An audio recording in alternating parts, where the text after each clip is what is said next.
was a crisp October evening when Sarah decided to run to the grocery store.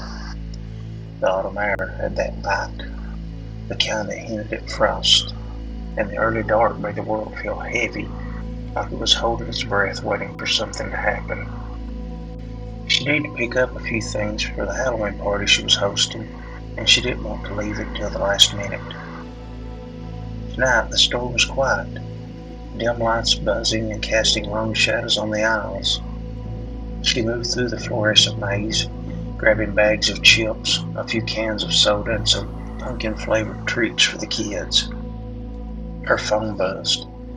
Text from friends confirming their arrival times. She sent a quick reply, then stuffed it back into her coat pocket. When she reached the checkout, the store seemed even quieter. No one was in line ahead of her, and the cashier was nowhere to be seen. Sarah glanced at her watch.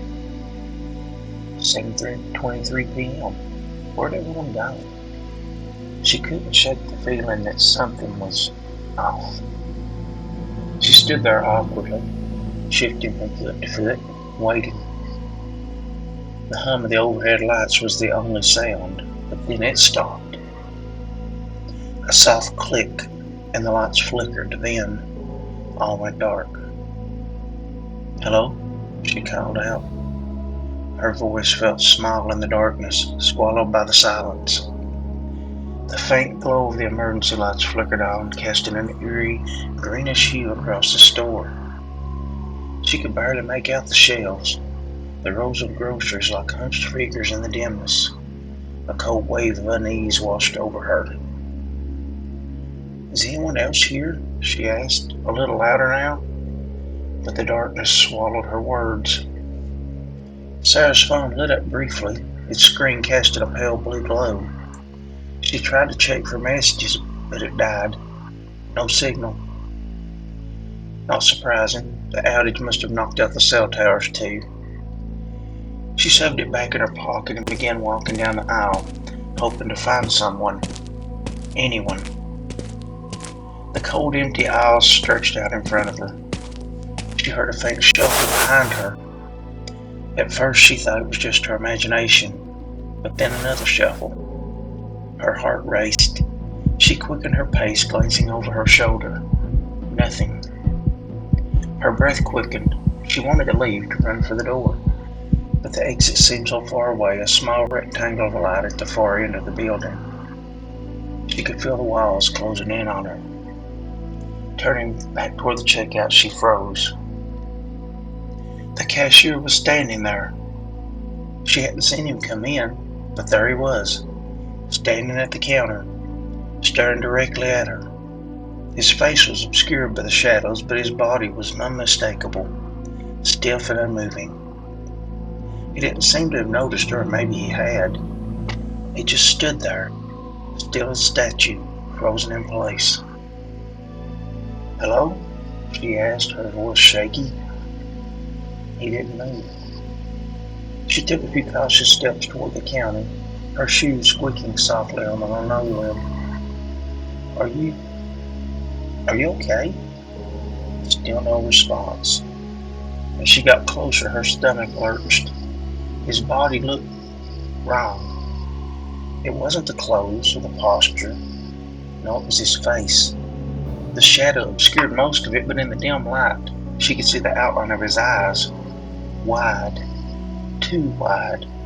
Blank. Empty like the eyes of a doll, staring without seeing. Her pulse pounded in her ears, her feet moved faster, backing away until she was pressed against a shelf. She fumbled for her phone again, still no signal. The air around her grew colder. The faint shuffle sounded again, closer this time. A breath behind her, a shift in the shadows. She whipped around, heart hammering. The aisles were empty. Just a soft rustle of plastic bags dangling from the shelves. But when she turned back to the checkout, the cashier was no longer standing there. He was in front of the counter now, his face coming into view. He was closer. Too close.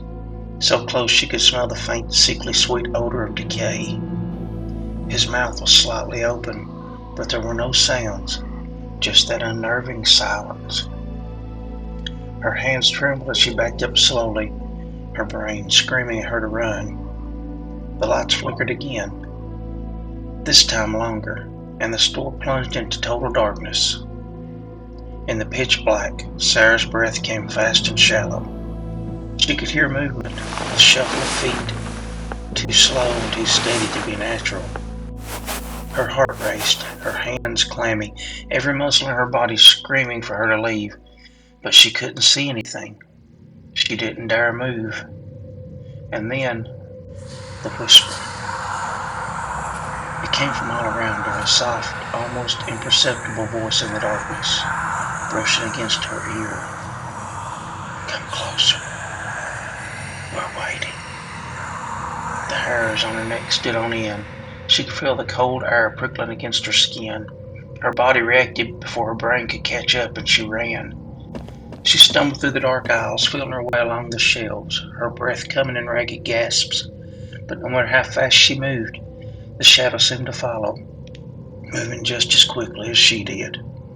Her hand felt the cold metal of the exit door. She shoved against it, her heart in her throat, but it wouldn't budge. Locked. Help, please, she screamed, slamming her fist against the door. The emergency lights flickered again, casting twisted shadows across the aisles. In the dim green glow, she saw it. The cashier. He was standing at the far end of the store now, watching her with those hollow eyes, those lifeless eyes. His mouth curled into a slow, unsettling smile. The whisper came again, closer this time, like it was inside her head. You're not leaving. Her throat closed tight as panic surged through her. She backed away, looking around for another way out, but the store had turned into a maze of shifting shadows and aisles, twisting and turning in ways she couldn't explain. Every time she looked back, he was closer. She was trapped. The lights flickered once more, then went out completely, leaving the store in total darkness. Then she felt a cold, clammy hand wrap around her wrist.